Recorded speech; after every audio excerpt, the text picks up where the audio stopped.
खुश हूँ कि तुमने एक अंडा दिया है। अब तुम अपने इस अंडे को छोड़कर कहीं पर भी मत जाना और इस अंडे पर ही बैठी रहना। हाँ हाँ कालू जी, मैं इस अंडे का राजू कौवे से भी ज्यादा ख्याल रखूंगी। तुम बिल्कुल भी चिंता मत करो। रानी, मैं भोजन ढूंढने के लिए जा रहा हूँ।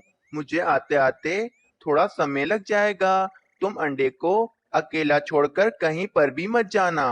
ये कहकर वे कालू कौवा भोजन ढूंढने के लिए निकल जाता है। मम्मा, मैं भी खेलने के लिए जा रहा हूँ। आप अंडे को अकेला छोड़कर कहीं पर भी मत जाना।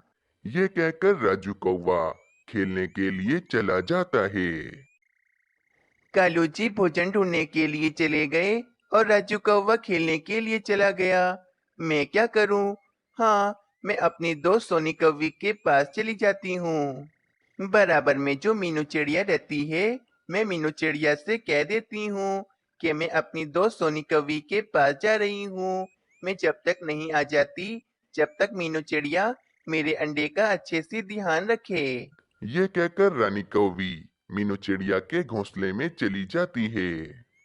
मीनू चिड़िया, मेरी दोस्त सोनी कौवी की तबीयत बहुत ज्यादा खराब हो गई है। मुझे फौरन उससे मिलने के लिए जाना पड़ेगा। जब तक मैं नहीं आ जाती, क्या तुम मेरे अंडे का ध्यान रख सकती हो? अरे कोई बात नहीं रानी कौवी, तुम आराम से जाओ। मैं तुम्हारे अंडे का बहुत अच्छे से ध्यान रखूंगी। मीनू चिड़िया, मुझे पता था कि तुम मुझे मना नहीं करोगी, जभी तो मैं तुम्हारे पास आई हूँ। चलो अब मैं चलती हूँ। ये कहकर वे रानी कौवी अपनी दोस्त सोनी कौवी के पास चली जाती है। आज का भोजन तो मैंने कल ही ढूंढ लिया था, इसीलिए आज मुझे भोजन ढूंढने की कोई जरूरत नहीं है। मैं आज रानी कौवी के अंडे का ध्यान रखूंगी। मीनू चिड़िया अपने घोंसले से ही बैठी रानी कौवी के अंडे का ध्यान रख रही होती है। रानी कौवी के पेड़ के बराबर में एक बड़ा सा आम का पेड़ भी होता है, जिसमें बड़े बड़े आम लगे हुए होते हैं। मुझे मीठे मीठे आम खाने हैं इस पेड़ के। मेरा बहुत मन चाह रहा है। मैं पत्थर से इस पेड़ के आम तोड़ता हूँ। फिर राजू कौवा एक पत्थर उठाकर उस आम के पेड़ के ऊपर फेंकता है, लेकिन राजू कौवे का निशाना चूक जाता है और वे पत्थर आकर रानी कौवी के अंडे पर लग जाता है और उसी समय रानी कौवी का अंडा टूट जाता है। बाप रे, ये राजू कौवे ने क्या कर दिया? इसने आम तोड़ने की चक्कर में रानी कौवी का अंडा ही तोड़ दिया है। इसे तो मैं अभी बताती हूँ। ये कहकर मीनू चिड़िया फौरन राजू कौवे के पास जाती है। राजू कौवे, ये तुमने क्या कर दिया? तुमने पत्थर से रानी कौवी का अंडा तोड़ दिया है। अब तुम्हारी मम्मा तुम्हें नहीं छोड़ेंगी। वे तुम्हें बहुत मारेंगी। राजू कौवा तो बहुत ज्यादा ही डर जाता है और वे मीनू चिड़िया से कहता है। मीनू आंटी, आप झूठ क्यों कह रही हैं? मैंने अपनी मम्मा का अंडा नहीं तोड़ा है, बल्कि ये अंडा तो आपने तोड़ा है। क्या? राजू कौवे, तुम झूठ क्यों कह रहे हो? तुमने आम तोड़ने के चक्कर में पत्थर रानी कौवी के अंडे पर मार दिया है, जिसके कारण वे अंडा टूट गया है, और तुम अब इल्जाम मुझ पर लगा रहे हो। ये सारी बातें हो रही होती हैं कि वहाँ पर रानी कौवी और कालू कौवा भी आ जाते हैं। मम्मा, मीनू आंटी ने आपका अंडा तोड़ दिया है और मीनू आंटी मुझ पर इल्जाम लगा रही हैं कि मैंने आपका अंडा तोड़ा है। क्या? राजू कौवे, ये तुम क्या कह रहे हो? मीनू चिड़िया, तुमने मेरा अंडा कैसे तोड़ा? तुम्हें तो मैं छोड़ूंगा नहीं। हाँ मीनू चिड़िया, मैंने तो तुम्हें अपने अंडे का ख्याल रखने के लिए कहा था ना, तो तुमने मेरा अंडा तोड़ दिया। नहीं रानी कौवी, कालू कौवे, तुम्हारा बेटा राजू कौवा झूठ कह रहा है। इसने ही पत्थर मारकर तुम्हारा अंडा तोड़ा है। नहीं मम्मा, ये मीनू आंटी झूठ कह रही हैं। ये अपना इल्जाम मुझ पर लगा रही हैं। मैंने ये अंडा नहीं तोड़ा है। हाँ राजू कौवे, मैं जानती हूँ कि तुम झूठ नहीं कह रहे हो। ये झूठ तो मीनू चिड़िया कह रही है। कालू जी, मीनू चिड़िया ने हमारा अंडा तोड़ दिया है। इसको तो सबक सिखाना ही पड़ेगा। रानी, कोई बात नहीं। मीनू चिड़िया ने जानबूझकर हमारा अंडा नहीं तोड़ा होगा। मीनू चिड़िया, तुम बिल्कुल भी परेशान मत हो। कालू जी, ये तुम क्या कह रहे हो? एक तो मीनू चिड़िया ने हमारा अंडा तोड़ दिया है, और तुम इस मीनू चिड़िया से ही कह रहे हो कि ये मीनू चिड़िया परेशान ना हो। रानी, तुम घोंसले में चलो, मैं तुम्हें सब समझाता हूँ। और फिर कालू कौवा रानी कौवी को लेकर घोंसले में आ जाता है। रानी, इस मीनू चिड़िया को तो मैं सबक सिखाकर ही रहूंगा, क्योंकि इस मीनू चिड़िया ने हमारा अंडा तोड़ दिया है। देखो रानी, मीनू चिड़िया ने अपने घोंसले में 2 अंडे दिए हुए हैं। हम भी मीनू चिड़िया के दोनों अंडे तोड़ देंगे, और इस तरह हमारा बदला पूरा हो जाएगा। फिर कालू कौवा रानी कौवी को अपना उपाय बताता है। वाह कालू जी, बहुत बढ़िया उपाय है तुम्हारा। अब मीनू चिड़िया से हम अपना बदला ले पाएंगे। अगली सुबह हो जाती है। कालू कौवा और रानी कौवी मीनू चिड़िया के पास आते हैं। मीनू चिड़िया, हम अभी बादल भैया के पास से आ रहे हैं। बादल भैया ने हमसे कहा है कि कल हमारे जंगल में बहुत तेज बारिश होगी, और साथ ही साथ बहुत तेज हवाएं भी चलेंगी। हाँ मीनू चिड़िया, शायद कल हमारे जंगल में तूफान भी आ सकता है। इसीलिए ये बात हम तुम्हें बताने के लिए आए हैं। तुमने तो अपने 2-2 अंडे भी दिए हुए हैं, तुम्हें इन अंडों का भी ख्याल रखना होता है। मीनू चिड़िया, तुम आज ही अपने ये दोनों अंडे लेकर हमारे बराबर वाले जंगल में चली जाओ, क्योंकि उस जंगल में बारिशें बहुत ही कम होती हैं। हाँ, और उस जंगल में तुम्हारे अंडे भी सुरक्षित रहेंगे, और तुम आराम से रह सकोगी। अच्छा, कालू कौवे, रानी कौवी, तुम दोनों का बहुत बहुत शुक्रिया कि तुम दोनों ने मुझे ये बात बता दी, वरना तो कल तेज बारिश और तेज हवाओं की वजह से मैं अपने अंडों से हाथ धो बैठती। पर रानी कौवी, कालू कौवे, तुम दोनों क्या इसी जंगल में रहोगे? नहीं नहीं मीनू चिड़िया, मैं और कालू जी और राजू कौवा मेरी माँ के घर चले जाएंगे। हम भला इस जंगल में इतने तूफान में कैसे रह सकते हैं? चलो भाई मीनू चिड़िया, तुम ज्यादा बातें मत करो, तुम जल्दी से अपने दोनों अंडे लेकर बराबर वाले जंगल में चली जाओ। फिर मीनू चिड़िया फौरन अपने दोनों अंडे लेकर बराबर वाले जंगल में चली जाती है।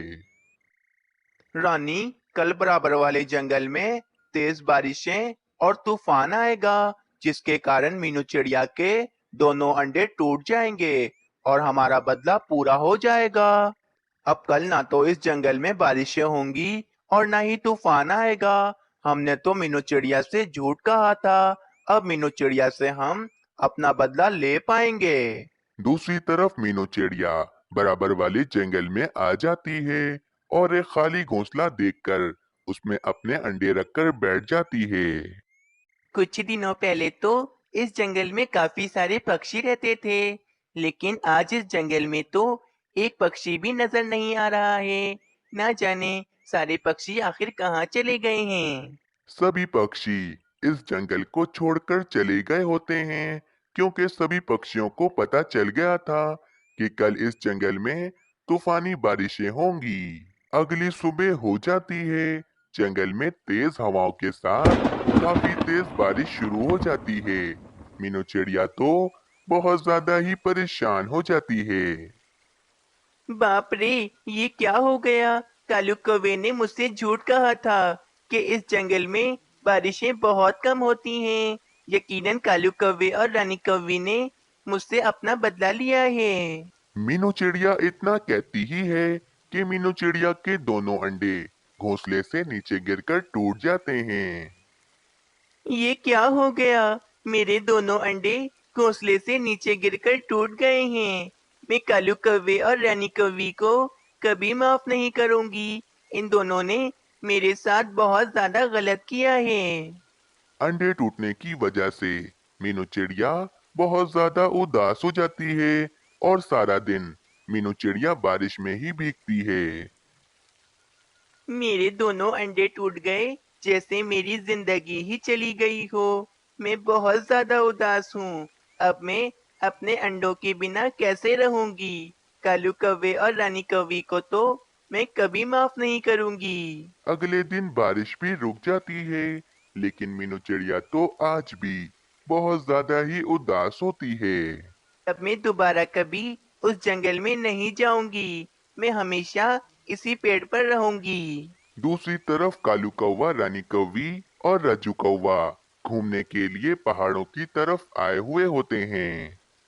रानी, अब तक तो मीनू चिड़िया के दोनों ही अंडे टूट गए होंगे और मीनू चिड़िया को पता चल गया होगा कि कालू कौवे और रानी कौवी से पंगा लेने का अंजाम यही होता है। बस कालू कौवा इतना कहता ही है कि पहाड़ की चोटी से एक बड़ा सा पत्थर आकर राजू कौवे के ऊपर गिर जाता है। राजू, मेरे बेटे, ये तुम्हें क्या हो गया? ये ना जाने इतना बड़ा पत्थर राजू तुम पर कैसे गिर गया? मम्मा, लगता है मुझे मेरे झूठ बोलने की सजा मिली है।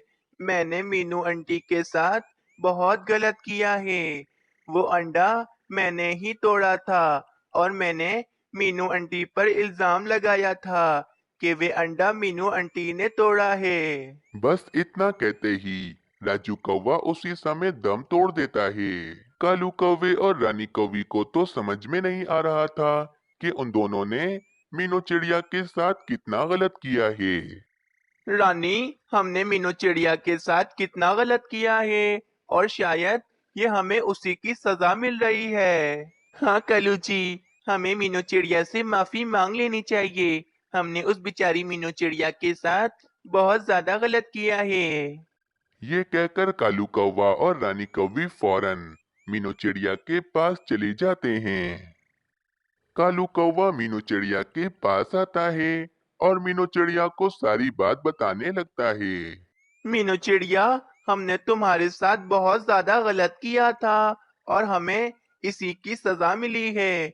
आज हमारा राजू हमारे साथ नहीं है। हाँ मीनू चिड़िया, और राजू कौवे ने ये भी बता दिया है कि मेरा अंडा तुमने नहीं बल्कि राजू कौवे ने तोड़ा था। मीनू चिड़िया, हमें माफ कर दो। हम आगे से कभी भी किसी के साथ भी गलत नहीं करेंगे। और फिर मीनू चिड़िया कालू कौवे और रानी कौवी को माफ कर देती है।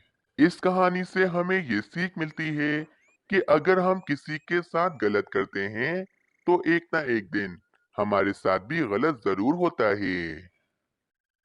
ये कहानी कालू कौवे और रानी कौवी की है, जो कि एक छोटे से जंगल में एक पेड़ पर घोंसला बनाकर रहते थे। रानी, इस जंगल में सभी पक्षियों ने अपने लकड़ियों के पक्के घर बनाए हुए हैं।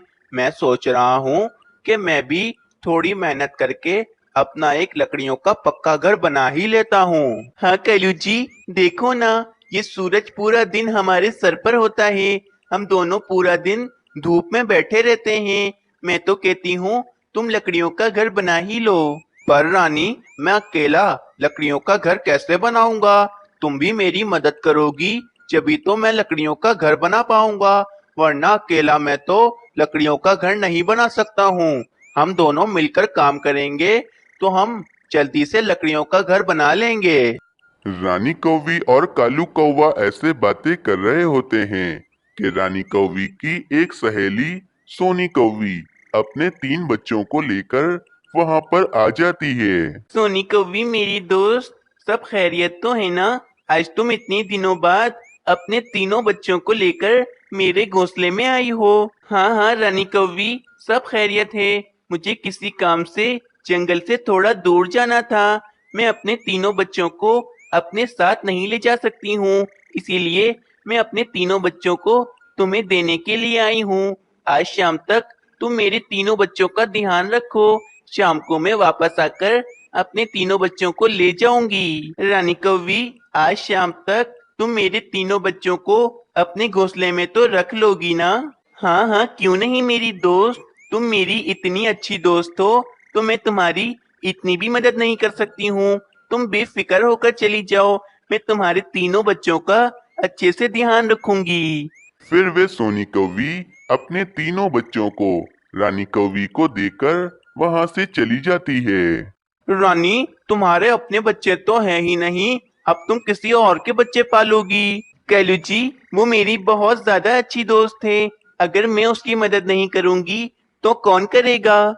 सोनी कौवी जंगल से दूर जा ही रही होती है कि अचानक सोनी कौवी को एक तीर आकर लगता है और वे सोनी कौवी जमीन पर गिर जाती है और वे सोनी कौवी उसी समय मर जाती है।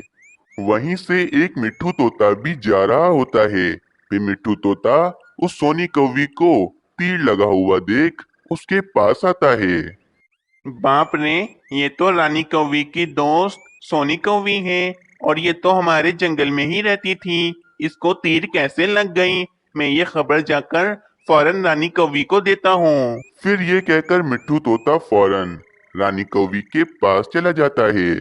रानी कौवी, तुम्हारी दोस्त सोनी कौवी को एक तीर लग गई है, जिसके कारण तुम्हारी दोस्त मर गई है। क्या मिट्ठू तोते, ये तुम क्या कह रहे हो? सोनी कौवी तो दूसरे जंगल किसी काम से जा रही थी, उसको तीर कैसे लग गई? रानी कौवी, लगता है किसी शिकारी ने ही सोनी कौवी को तीर मारी होगी, जभी तो उस सोनी कौवी को तीर लगी है। इतना कहकर वे मिट्ठू तोता वहां से चला जाता है। रानी, ये मिट्ठू तोता क्या कह गया? इन तीनों बच्चों की माँ सोनी कौवी मर गई है, उसको तीर लग गई है। अब इन तीनों बच्चों का क्या होगा? हाँ कैलूची, मुझे भी बहुत ज्यादा चिंता हो रही है इन तीनों छोटे कौवों की। अब ये तीनों छोटे कौवे कहाँ रहेंगे? कैलूची, मैं तो कहती हूँ कि हम इन तीनों छोटे कौवों को पाल पोस कर बड़ा कर लेते हैं, इससे अच्छा क्या होगा? नहीं रानी कौवी, मैं इन तीनों छोटे बच्चों को अपने साथ नहीं रख सकता हूँ। ये मेरे बच्चे नहीं हैं। अगर ये मेरे बच्चे होते तो मैं इनको जरूर पाल पोस कर बड़ा करता। पर कैलू जी, सोनी कौवी अपने तीनों बच्चों की जिम्मेदारी मुझे सौंप कर गई थी, इसीलिए अब इन तीनों बच्चों को मुझे पाल पोस कर बड़ा करना होगा। रानी, मैंने एक बार कह दिया ना कि हम इन तीनों छोटे कौवों को अपने साथ नहीं रखेंगे, मतलब नहीं रखेंगे। हम इन तीनों छोटे कौवों को नदी के पास रखाते हैं। नदी के पास बहुत से पक्षी पानी पीने के लिए आते हैं। कोई ना कोई पक्षी तो इन तीनों छोटे कौवों को अपने साथ ले जाएगा। रानी कौवी कुछ नहीं बोलती। रानी कौवी का तो बहुत मन था कि रानी कौवी इन तीनों छोटे कौवों को पाल पोस कर बड़ा कर दे, लेकिन कालू कौवा रानी कौवी की एक बात नहीं मान रहा था। फिर कालू कौवा और रानी कौवी उन तीनों छोटे कौवों को अपनी पीठ पर बिठाकर नदी की तरफ ले जाते हैं। रानी, चलो अब हम चलते हैं। हमने इन तीनों छोटे कौवों को यहाँ पर रख दिया है। अब यहाँ से कोई ना कोई पक्षी इन तीनों छोटे कौवों को अपने साथ ले जाएगा। चलो अब हम यहाँ से चलते हैं। फिर रानी कौवी और कालू कौवा वहां से चले जाते हैं। रानी कौवी और कालू कौवे के जाते ही वहां पर मीनू चिड़िया नदी से पानी पीने के लिए आती है। मीनू चिड़िया नदी से पानी पी ही रही होती है कि मीनू चिड़िया की नजर उन तीनों छोटे कौवों पर पड़ती है। तो मीनू चिड़िया फौरन उन तीनों छोटे कौवों के पास आती है। ना जाने इन तीनों छोटे कौवों को अकेला छोड़कर कौन चला गया है। मुझे तो लगता है कि ये तीनों छोटे कौवे रानी कौवी और कालू कौवे के होंगे। चलो मैं इन तीनों छोटे कौवों को रानी कौवी को दे आती हूँ। फिर मीनू चिड़िया उन तीनों छोटे कौवों को अपनी पीठ पर बिठाकर रानी कौवी और कालू कौवे के पास ले जाती है। रानी कौवी, कालू कौवे, ये तीनों छोटे कौवे मुझे नदी के पास से मिले हैं। क्या ये तीनों छोटे कौवे आप दोनों के हैं? नहीं मीनू चिड़िया, ये तीनों छोटे कौवे हम दोनों के नहीं हैं। तो कालू कौवे, इन तीनों छोटे कौवों को नदी के पास अकेला छोड़कर कौन गया होगा? मीनू चिड़िया, मैं तो कहता हूँ कि इन तीनों छोटे कौवों को तुम अपने पास रख लो और इन तीनों को तुम पाल पोस कर बड़ा कर दो। हाँ कालू कौवे, जब इन तीनों छोटे कौवों के माता पिता नहीं हैं, तो इन तीनों छोटे कौवों को मुझे ही पाल पोस कर बड़ा करना होगा। फिर वे मीनू चिड़िया उन तीनों छोटे कौवों को अपनी पीठ पर बिठाकर अपने घोंसले की तरफ ले जाती है। रानी, अब ये मीनू चिड़िया ही इन तीनों छोटे कौवों को पाल पोस कर बड़ा करेगी। अब तुम्हें चिंता करने की कोई जरूरत नहीं है। मीनू चिड़िया उन तीनों छोटे कौवों को अपने घोंसले में ले आती है और उनको भोजन खिलाती है और उन तीनों छोटे कौवों का बहुत ज्यादा ख्याल रखती है। ना जाने इन तीनों छोटे कौवों की माँ कहाँ होगी, या क्या पता इन तीनों छोटे कौवों की माँ किसी हादसे में मर गई हो। लेकिन मुझे क्या, अब मैं ही इन तीनों छोटे कौवों को पाल पोस कर बड़ा करूंगी। मीनू चिड़िया उन तीनों छोटे कौवों से बहुत ज्यादा प्यार करती है और उनका बहुत ज्यादा ख्याल रखती है। फिर कुछ साल ऐसे ही बीत जाते हैं। अब मीनू चिड़िया काफी ज्यादा बूढ़ी हो चुकी थी और मीनू चिड़िया के तीनों कौवे अब बड़े हो चुके थे और वे तीनों कौवे मीनू चिड़िया का बहुत ज्यादा ख्याल रखते थे और मीनू चिड़िया को कभी भी अकेला नहीं छोड़ते थे। दूसरी तरफ कालू कौवा और रानी कौवी भी काफी ज्यादा बूढ़े हो चुके थे, लेकिन कालू कौवे और रानी कौवी को अपना सारा काम खुद ही करना पड़ता था क्योंकि उनके कोई बच्चे नहीं थे और उन तीनों कौवों ने तो मीनू चिड़िया को माँ रानी बनाया हुआ था और वे मीनू चिड़िया से थोड़ा सा भी काम नहीं करवाते थे और वे मीनू चिड़िया का बहुत ज्यादा ख्याल रखते थे। तुम तीनों कितने अच्छे हो, तुम तीनों मेरा कितना ज्यादा ख्याल रखते हो, और तुम तीनों मुझसे थोड़ा सा भी काम नहीं करवाते हो। बेटा, बारिशों के दिन आने ही वाले हैं और बारिशों के दिनों में रहने के लिए हमें एक पक्का लकड़ियों का घर बनाना होगा। मुझे लकड़ियों का घर बनाना आता है। मैं आज से ही लकड़ियों का घर बनाना शुरू कर दूंगी। माँ, आपको लकड़ियों का घर बनाने की कोई जरूरत नहीं है। हम तीनों कौवे हैं ना, हम तीनों कौवे मिलकर लकड़ियों का पक्का घर बना देंगे। बस आपको सिर्फ और सिर्फ आराम करना है और बाकी सारा काम हम तीनों मिलकर कर लेंगे। रानी कौवी, अब तो मैं इतना बूढ़ा हो गया हूँ, मेरी हड्डियों ने भी जवाब दे दिया है। मुझसे तो अब बिल्कुल भी उड़ा नहीं जाता है। मुझसे अब हम दोनों के लिए भोजन भी नहीं जमा किया जाता है। मैं अब बहुत बूढ़ा हो चुका हूँ। पर कालू जी, अगर तुम भोजन नहीं ढूंढोगे तो हम दोनों क्या खाएंगे? हम तो भूखे मर जाएंगे। कालू जी, तुम्हें पता है कि मीनू चिड़िया ने उन तीनों छोटे कौवों को पाल पोस कर बड़ा कर दिया है और अब वे तीनों छोटे कौवे मीनू चिड़िया का बहुत ज्यादा ख्याल रखते हैं और मीनू चिड़िया से थोड़ा सा भी काम नहीं करवाते हैं। हाँ रानी कौवी, मुझे बहुत पछतावा है। अगर हम उन तीनों छोटे कौवों को पाल पोस कर बड़ा कर लेते तो वे हमारा कितना ख्याल रखते, हमसे थोड़ा सा भी काम नहीं करवाते। और तो और वे तीनों छोटे कौवे हमारे लिए भोजन भी ढूंढते, हमें खुद से अपने ये काम नहीं करने पड़ते, हमारे बुढ़ापे का सहारा होते वो। पर रानी कौवी, मैंने उन तीनों छोटे कौवों को पाल पोस कर बड़ा नहीं किया। अब मुझे बहुत पछतावा है। इस तरह कालू कौवे को अपनी गलती की सजा मिल जाती है और वे कालू कौवा अपनी गलती पर बहुत ज्यादा पछताता है। और दूसरी तरफ उन तीनों कौवों ने मिलकर एक लकड़ियों का पक्का घर बना दिया था और अब मीनू चिड़िया और वे तीनों छोटे कौवे उस लकड़ियों के घर में आराम से रह रहे होते हैं। प्यारे दोस्तों, आप सबको ये कहानी कैसी लगी हमें कमेंट में जरूर बताएं और आप सबने अभी तक हमारा चैनल सब्सक्राइब नहीं किया है